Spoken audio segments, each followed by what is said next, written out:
పెద్దలందరికీ నమస్తే, పిల్లలందరికీ హాయ్. ఎలా ఉన్నారండి? అందరూ బాగున్నారా? మేము చాలా బాగున్నాం. మీరు కూడా చాలా చాలా బాగున్నారని ఆశిస్తున్నాను. ఈరోజు వీడియో ఏంటంటే, విజయవాడలో మేము సీతారాముల కళ్యాణం చేసామండి. అందరికీ తెలిసిందే, నిన్న వీడియో కూడా పోస్ట్ చేసాం కదా. అయితే ఇక్కడ ఏంటంటే 3 రోజులు ఉదయం సాయంత్రం పూజ చేసిన తర్వాత 3వ రోజు పవళింపు సేవ చేస్తారండి. చాలా విశేషంగా చేస్తారు. లాస్ట్ ఇయర్ కూడా నేను మీకు వీడియో పెట్టాను.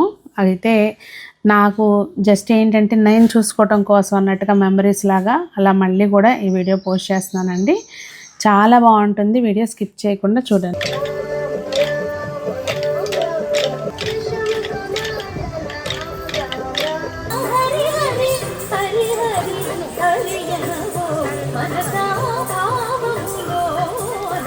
సాయంత్రం పూట పూజ మామూలుగా షోడశోపచార పూజ చేస్తారు కదండి. అట్లా 3వ రోజు కూడా సాయంత్రం పూట షోడశోపచార పూజ అనేది జరిగింది. అయితే ఇక్కడ ఏంటంటే పూజ అనంతరం సీతారాముల కళ్యాణానికి ఎవరైతే విరాళాలు ఇస్తారో వాళ్ళందరికీ, అలాగే ఇక్కడ యాక్టివ్గా వర్క్ చేసే వాళ్ళందరికీ కూడా ఇలా దంపతి తాంబూలం ఇస్తారండి. అలాగే షాల్ కప్పి వాళ్ళకి కొబ్బరి బొండము అలా ప్రసాదం అవి ఇస్తారనమాట. అలా ముందైతే అత్తయ్య వాళ్ళకి ఇచ్చిన తర్వాత వాళ్ళ దగ్గర బ్లెస్సింగ్స్ తీసుకున్నాక అప్పుడు అందరికీ అనేది దంపతి తాంబూలం ఇచ్చామండి. ఈసారి మాతో పాటు వేరే వాళ్ళు కూడా కూర్చున్నారండి. కొంతమందికి మేము, కొంతమందికి వాళ్ళు, ఇలా దంపతి తాంబూలాలు అవి ఇచ్చాము.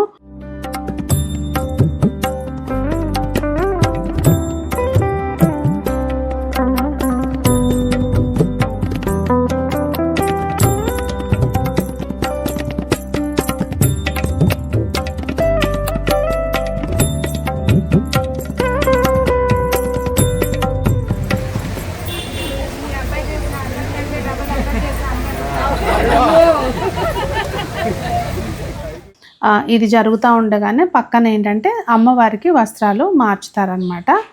అంటే ప్రతి చోట ఎవరి పద్ధతులు వాళ్ళకు ఉంటాయండి. వీళ్ళు గత 50-60 సంవత్సరాల నుంచి పాటించే పద్ధతి అనమాట అది. ఇంకా అమ్మవారికి వస్త్రాలు మార్చేశారు, రెడీ చేశారనమాట.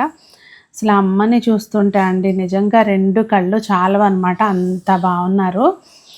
నేను చెప్పటం కాదు, మీరు చూస్తున్నారు కదా, నిజంగా అలా ఉన్నారా లేదా అనేది చెప్పండి. ఇట్లా రెడీ అయిన తర్వాత ఇంకా స్వామిని అమ్మవారిని తీసుకెళ్ళి అక్కడ ఉయ్యాల అరేంజ్ చేస్తారనమాట. మొత్తం అంతా మల్లెపూలతో చక్కగా డెకరేట్ చేస్తారండి.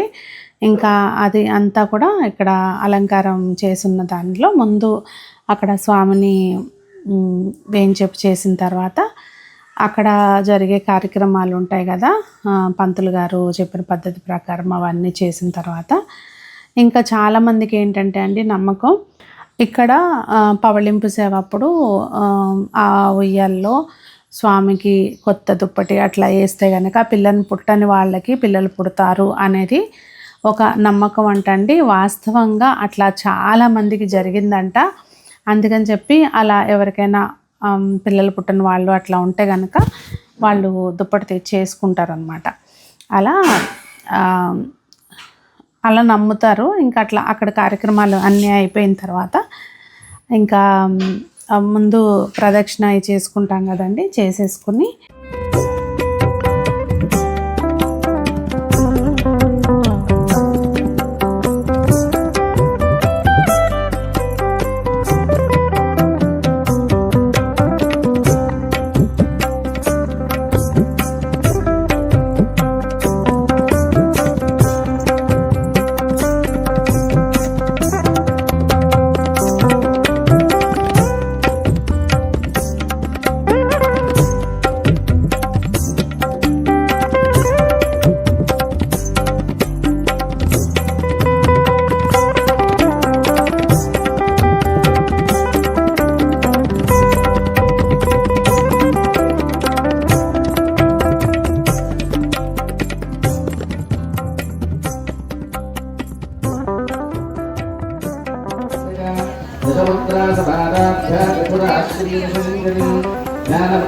ज्ञानबुद्धाज्ञानगम्यघोषणज्ञानबुद्धाज्ञानगम्याज्ञानज्ञेयस्वरूपिणी योगरुद्राक्षखण्डेषि त्रिगुणाम्बत्रिकोदक नरकाद्भुतचारित्रावाञ्छितार्थप्रदादिनी अभ्यासादिजगत्वादीतरूपिणी अव्याजगरुडामूर्तिजज्ञानध्वान्तदीपिका आपानगोपविदिता सर्वानुसन्धितशासक श्रीचक्रराजवरजा श्रीमत्त्रिपुरसुन्दरी श्रीशिवाशिवशक्तिरूपिणी ललिताम्बिकानानाविध परिमलपत्रपुष्पाक्षराणि समर्पयामि धूपमाघरापयामि दीपो नस्तः नैवेद्यं శ్రీవాత్సలు నైవేద్యం సంబంధించిన అన్ని కూడా అక్కడ పెట్టేసేసేయండి మొత్తం.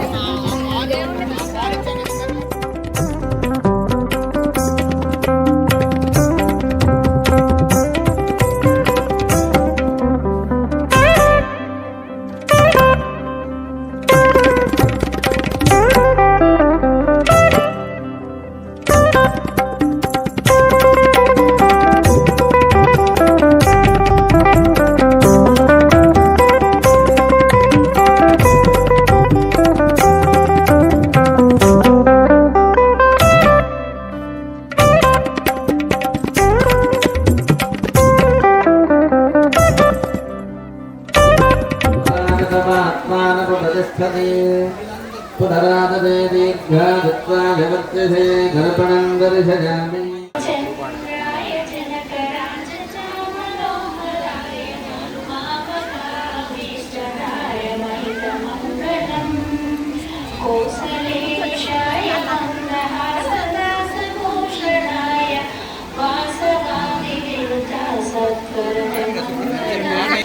देवकी पुत्राय देवदेवोत्तमाय चापजात गुरुवराय भव्यमङ्गलम् पुण्डरीकाक्षाय पूर्णचन्द्रधराय अन्नजातवाहनाय अखिलमङ्गलम् विमलरूपाय विविधवेदान्तवेद्याय सुजनचिन्तकामिताय शुभगमङ्गलम् रामदासमृदुलमुदयतारुणसुनिवासाय